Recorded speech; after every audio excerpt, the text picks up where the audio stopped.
Thank you very much. Good afternoon, ladies and gentlemen. And very good afternoon, very special one to my brother, Mr. Bas. If you remember me very well, Mr. Bas, in 2004, when you were Prime Minister, I had a delocalized meeting of the ECOWAS Parliament, of which I was a member of the Committee on Tourism, Culture, Education, and Science. And we had a delocalized meeting, and I think I paid a courtesy visit to your office at the time. And you were doing a fantastic good job, because Guinea-Bissau needed a strong man of your caliber at the time to stabilize the country. And in view of that, I also felt that it was important to focus Guinea-Bissau internationally, and I delocalized the meeting from Abuja to Bissau. And we've been following you with keen development of the political development in Guinea-Bissau and how very much you have contributed. Up to today, you are participating in moving forward the issue of stability in Bissau so as to attract the necessary investment and also move on national development. It's rather unfortunate that the country have experienced those type of experience, but we'll come to that whilst we are on here. And also thank my brother and friend, head of the Institute. I got this call last night to step in here, and I never hesitated because I believe that we have a lot in common to share. Now, discussing the issue of cultural diplomacy and the African Development Forum, how do we move Africa? How do we really transform the African continent from what it is today to a continent that all of us will be proud of? I think, first of all, let me start on the bit of history and then come back to education and then, of course, then get you to where we are going. Some of you may be aware, some may not be aware that Africa has gone through colonialism. And after 50-something years ago, we have owned ourselves. And we had a great opportunity and a great chance to develop our countries. We have no reason to blame the West for what has happened 50 years ago. It cannot be an excuse that we use all the time. I think as a government or as people, we should have assumed our responsibility 50 years ago to do what is right. I don't subscribe to the view that we are backward because of colonialism. I don't believe that. I believe, yes, it happened, but the blame has to be on us as Africans. Now, when we took over independence, the first thing that we should have done and that we didn't do where we went wrong was to look at our educational system. The educational system should have been developed to gear towards our national needs, our developmental needs, and create graduates and people who generally would know what they need to do to move our economy, particularly when it comes to farming, science, and technology. We did not concentrate our syllabus towards what we required. We didn't develop scientists. We didn't develop technicians. We did not develop people who should physically be there for us. Instead, what we did was to concentrate on what we call the North-East-South issue of communism, capitalism. We trained more intellectual, talking about history, talking about philosophy, than training people who should go to the field and help our people develop new techniques, new technology of how we can really generate the economy that we will need to run our country. And this has been a great mistake. And I think unless we change our educational system, we will always be falling short of what we really need to move our countries. And we'll always be looking for a short way of blaming people. Do you need 1,000 historians when you don't have even 5 architects? Do you need 5,000 accountants when you don't have an engineer? So these are the questions that we have now come to grapple with. At the moment, we believe our cultural values, what really we believe in as a continent, differs from what may be good in Europe, what may be acceptable in Europe culturally, may not be accepted in Africa culturally. Therefore, no matter what, your educational system also must inculcate your the positive cultural values that you have, so that people can adopt to it and can accept it and can own it themselves. Once they own these values, they own it because they're seeing themselves inside it, because you have now brought in what they are used to, what they live with, and what they believe in, and inculcated in the program that you want to teach them. There is no doubt that you stand 99% chance of succeeding. But when you bring an alien culture into a system that you want to impose on them, they automatically resist. And the resistance leads to a lot of difficult situations that would not get us to where we are going. And Africa needed really to fine-tune its program, the educational system, geared towards our developmental needs and our developmental to carry on our cultural values and our cultural practices, our norms, our convention, our folklores, to make sure that they are on board. Once they're on board, we can all begin to accept that this is the way we have to move on. And that really brings in the different institutions that we have within the African setup.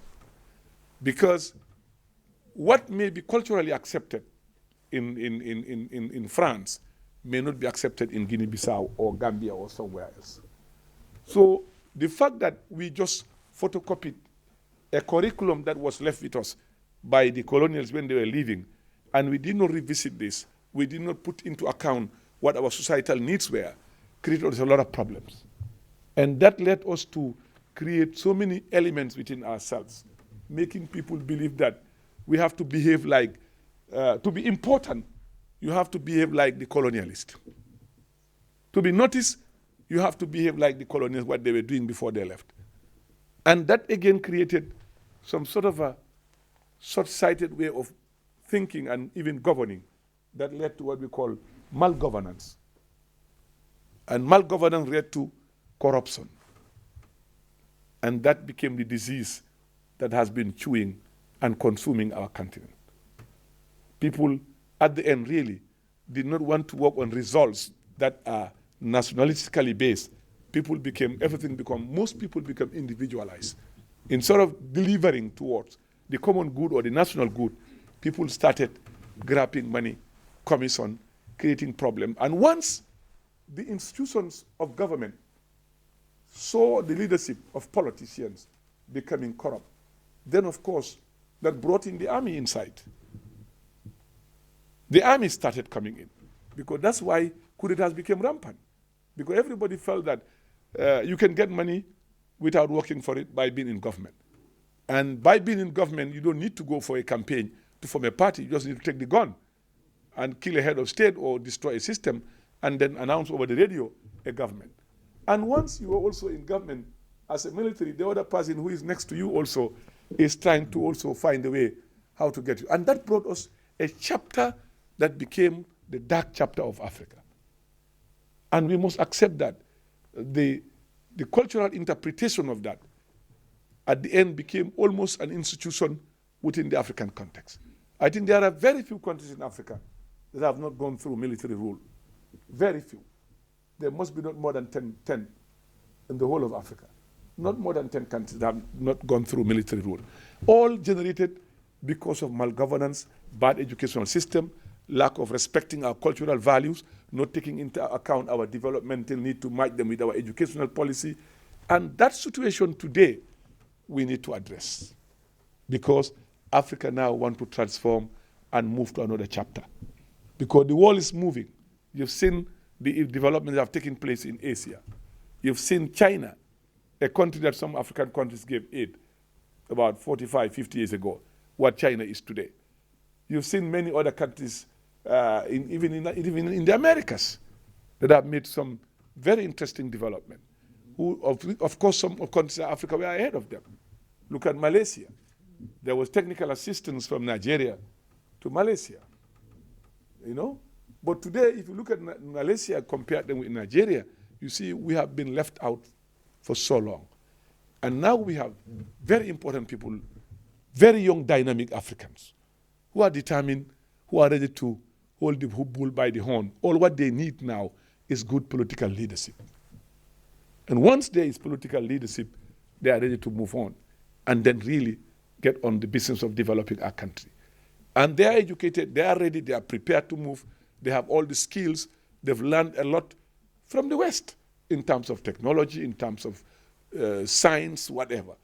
And these are the people today who want to change the African agenda. And that means with the social media, coming into social media, we are at a situation where the politician, you either do it or you are out. Because you've seen what happened during the Arab Spring. And now they don't need to take guns. The army cannot come in.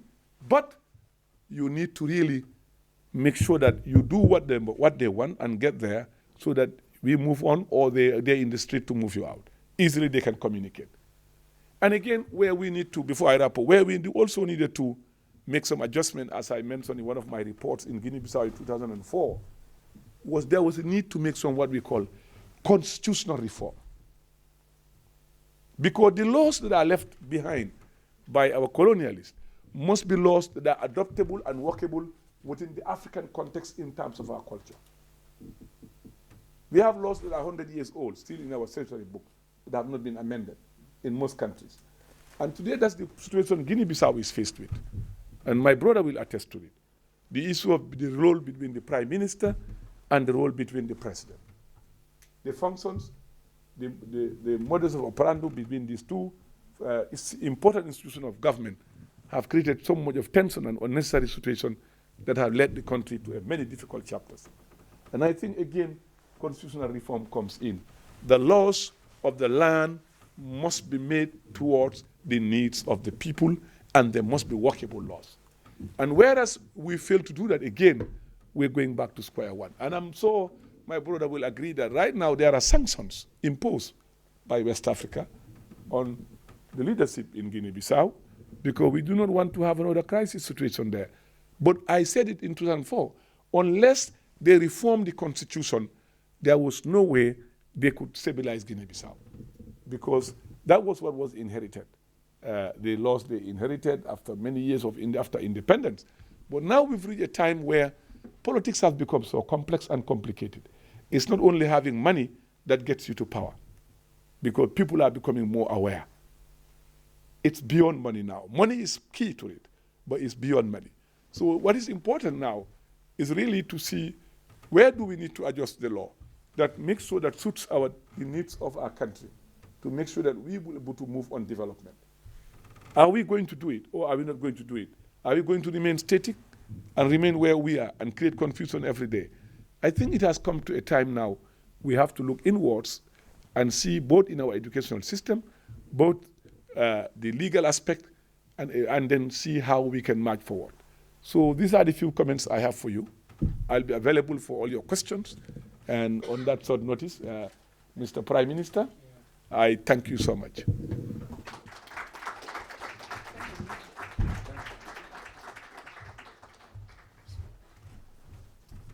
Thank you, Minister. Minister raises some question here, some point very, very important, the reform of the education system in our countries, in Africa, because we need to focus on the education and the market, the jobs, what we can do, not to prepare people who will be going around without doing nothing. We need to develop our country.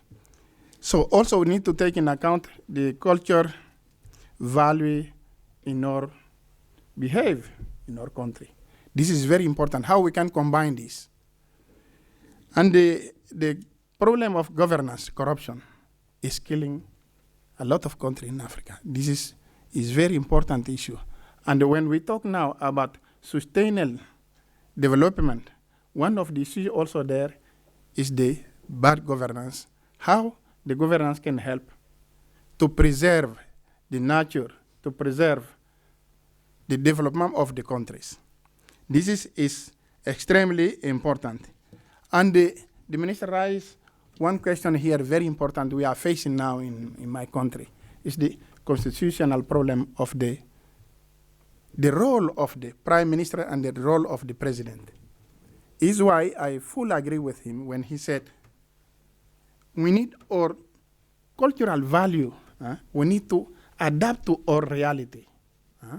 We not need to copy as in the West how they do, how the democracy is working there, how the the president is behave with the prime minister because the things are very, very clear. But in some country like my country, it still have some confusion about this. So we need to address this issue. This is a very important issue that we are facing in this moment. There is what we call in this moment the political instability. And the political instability has a hand very long, and they can kill a lot of other sectors, and this is not good.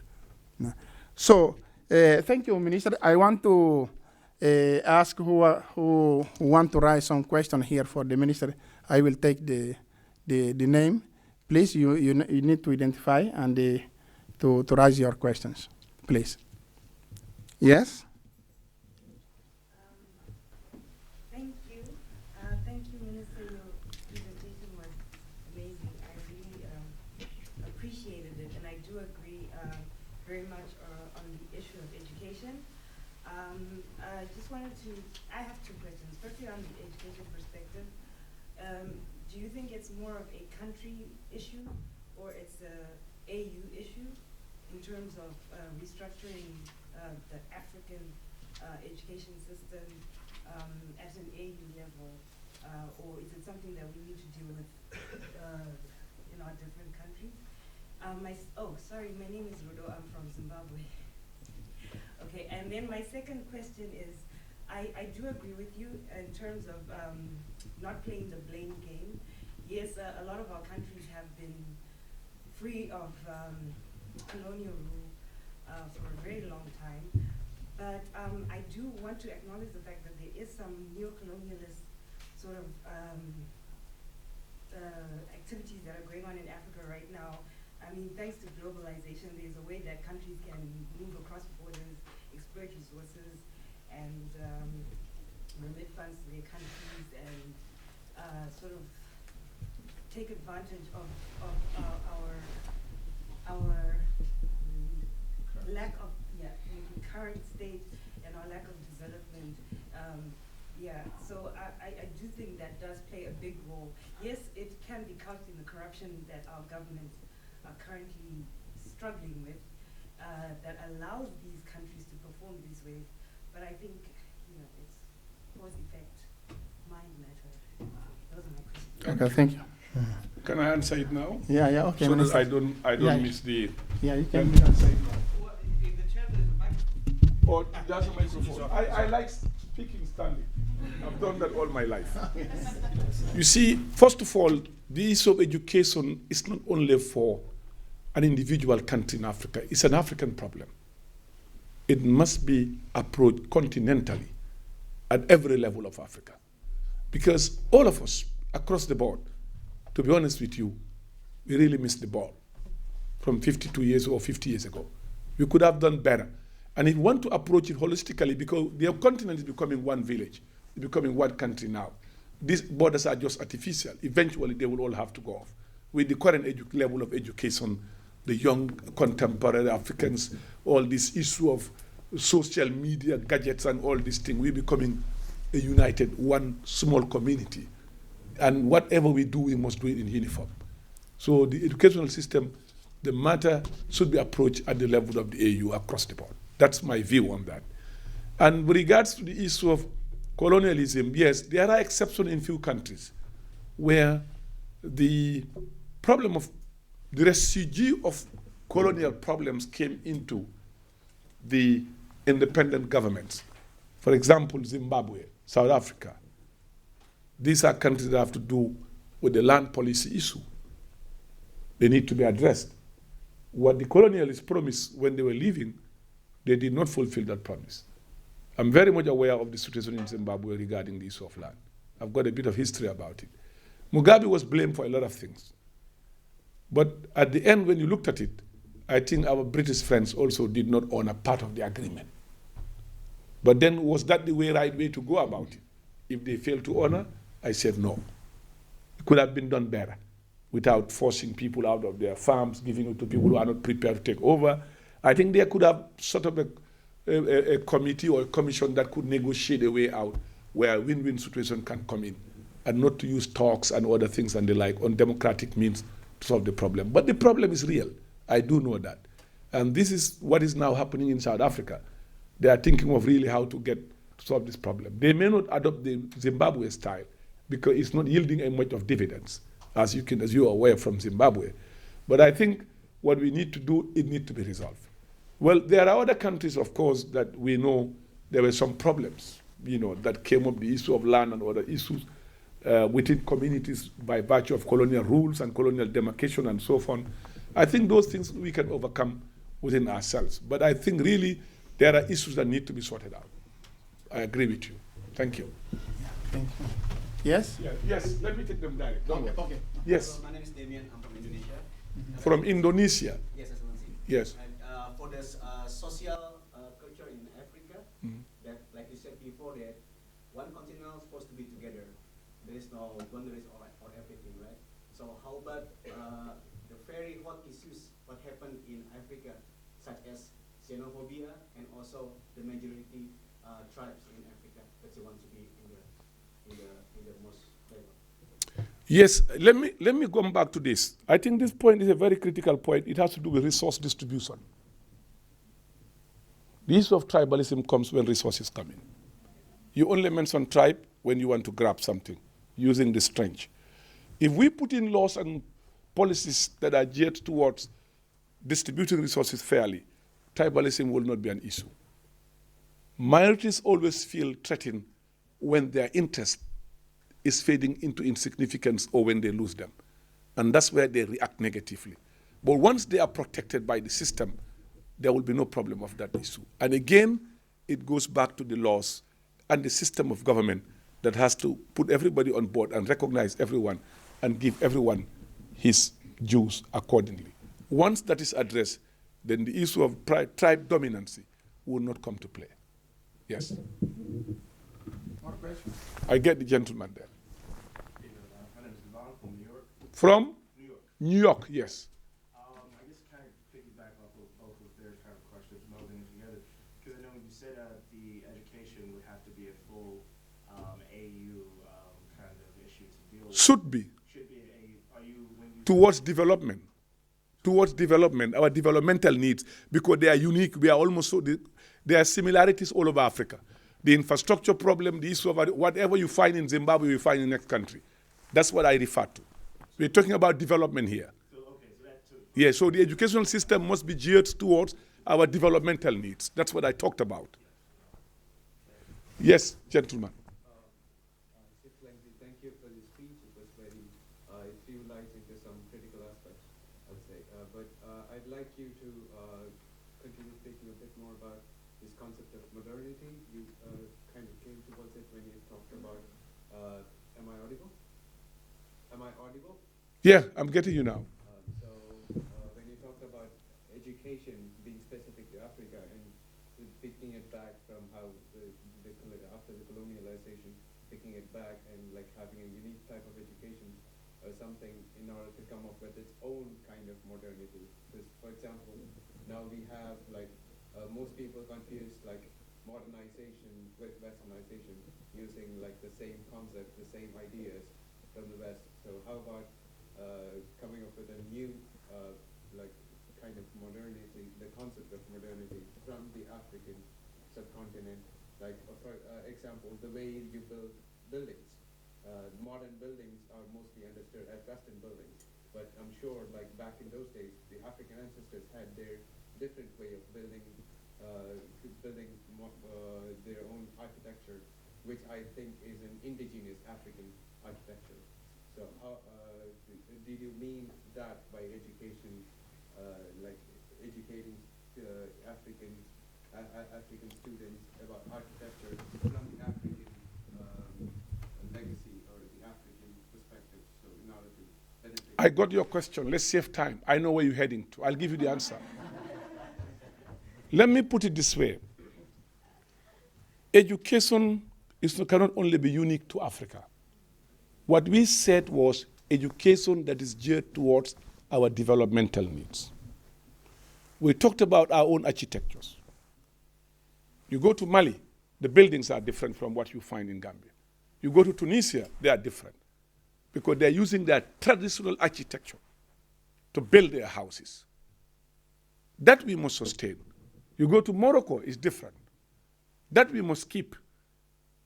And modernity is not from Europe, from the West. That's the biggest misconceptualization that anybody can make. In fact, modernization came from Africa. Civilization emanated from Africa. You can read this, it's there.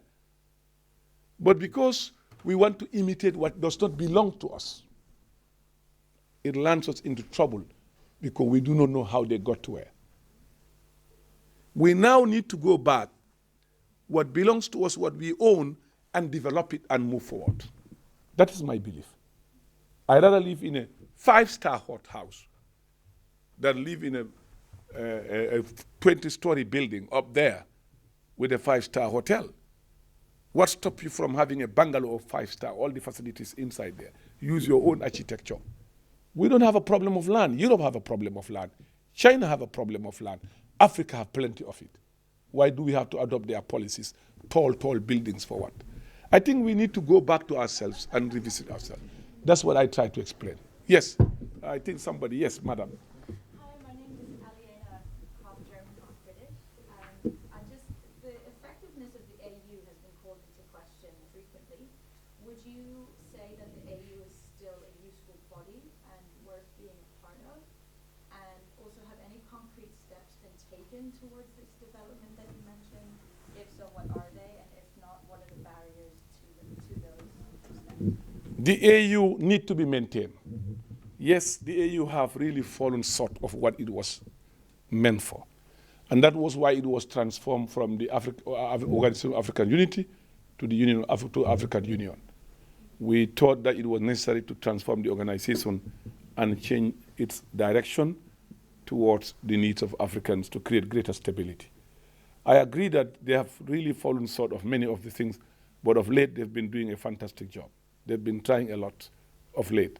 The issue of the AU is about resources. You cannot own yourself when somebody is feeding you. You have to be able to feed yourself. That is, AU must be able to sustain itself. African governments should be able to finance the AU without seeking aid from somebody else. And we need to find the strategy how to get that done. I have some ideas, but I may not say here. The current idea they are taking now came from the idea we initiated in ECOWAS. To finance ECOWAS, a lot of countries were defaulting. Then we came with the idea to say, look at your custom duty. 0.03% of every entry, the value should be given for ECOWAS. I think later it became 0.05 rather. So when you gather all that money, you have a lot you can do with it without asking government to pay direct. So the people themselves contribute towards running the organization. But it is sad now that China has to give us money, EU have to give us money, somebody has to give us money when we can easily get a way out. One suggestion I have, if they implement it tomorrow, in 1 year they have enough money to run that organization. But the reforms are ongoing. To be honest with you, they need to stand firm, but they're doing a good job now, contrary to what happened before. Yes. Yes, please. Your name is? Paula. From Italy. From Germany, oh. My question is, how successful are you in the fight against the free trade agreements with the European Union, which are, in many cases, make the progress in many countries more difficult than it should be? The issue of this trade union has to come with our cotton industry. That's where the basic issue is. We're coming. You see, the European Union have a very stronger machinery in negotiating than us as of now.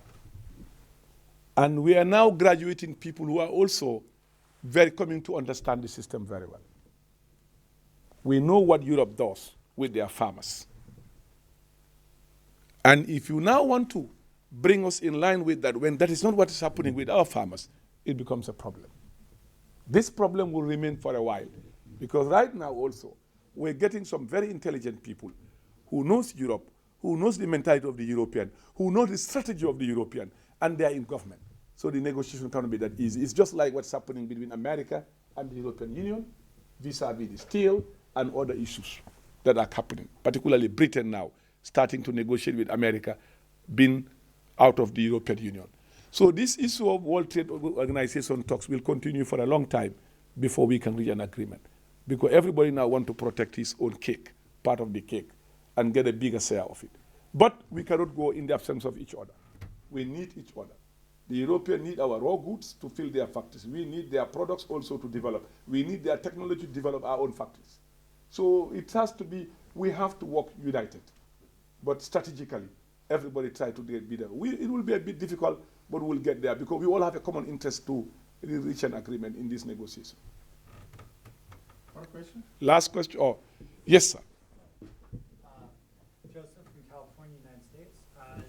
Understanding in regards to your very forward-focused approach to moving forward with Africa away from colonialism, and you mentioned as well, Repeat your question. Your forward-focused approach away from colonialism. Yes. And blame game, Mm-hmm. as you mentioned. Do you feel, in order for more closure, in order to solidify that better, something in the respect of an apology from the colonial powers from before?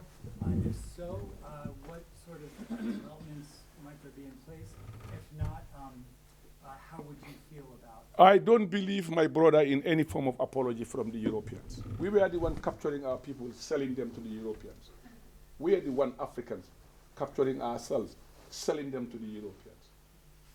And colonialism was what we encouraged. We encouraged it. Yes, they came to us, but we encouraged them. The Ethiopians resisted them. For a while, they were able to manage it, but we did not. We are part of the problem. We cannot put the blame on the Europeans and leave ourselves out. The issue has come when we say, look, put this behind us and we move forward.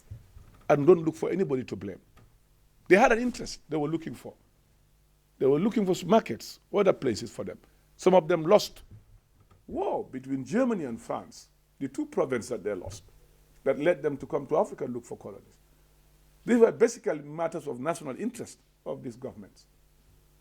So why do we have to keep on blaming people when we were part of the problem? I don't share that view, that we should be blaming the Europeans for colonization continuously. I think we should be blaming ourselves also for being part of that process of colonization. Yes, because without us cooperating with them, there would not have been any colonialism. But some of us cooperated with them, aided, abetted them to colonize us. And they enjoyed it, and they became the so-called elites in Africa, within our society, and marginalizing their own sisters and brothers. So it's too cheap to say it's Europe when we are part of it. Next question, Madam. Oh, sorry. I'm sorry. Mister, I'm sorry. It becomes particularly interesting, the part on your constitutional issue right now, and the fight between the Prime Minister and the President of the Republic. And especially, which role do you think plays the lack of interest of the citizen into the politics of your country, and how education can change this if, like, this is the real issue? I don't understand your question very well. Can you repeat it? Do you think the problem that you have between the heads of your institution or your political leaders is also because of lack of participation from your citizen in the political work of the country, or is just because, like, the constitution? Yes, I think both. One, the issue of political participation 40 years ago was based on money and power. When election comes, you can go and buy people, give them money, and they vote for you. 5 years down the line, you steal a lot of money, you come back and buy them. You do that, you don't win anymore in Africa. Money cannot make you win anymore. But then that came because of education. So education can change it. Education have already changed it, because people are now beginning to see what have you done for us? Why should I vote if you might vote? And the money you're giving me, you stole it from our coffers. People are now beginning to leave. The likes of all these people you see here, they're now thinking that way. So the politician cannot just come and buy them out and get into office and destroy the very people that you are supposed to build, steal all their resources. It's all over. Well, the issue of constitutionalism, we need to have constitution that reflects the wishes and the will of the people. And that's why you have a lot of constitutional reform in Africa right now as I speak. Most African governments are going through fresh new constitution because they've realized that unless they do that, there's no way they can get the system work. Because the people now are conscious of what they want you to do for them and what your responsibility is as a leader. And therefore, they need very strong laws to give them that power, that they can challenge you. And that's why we have to really go back to the drawing board and reform our laws. Yes. Gentlemen and ladies, can I say that's the end of it, Mr. Chairman? Thank you, Minister. Thank you.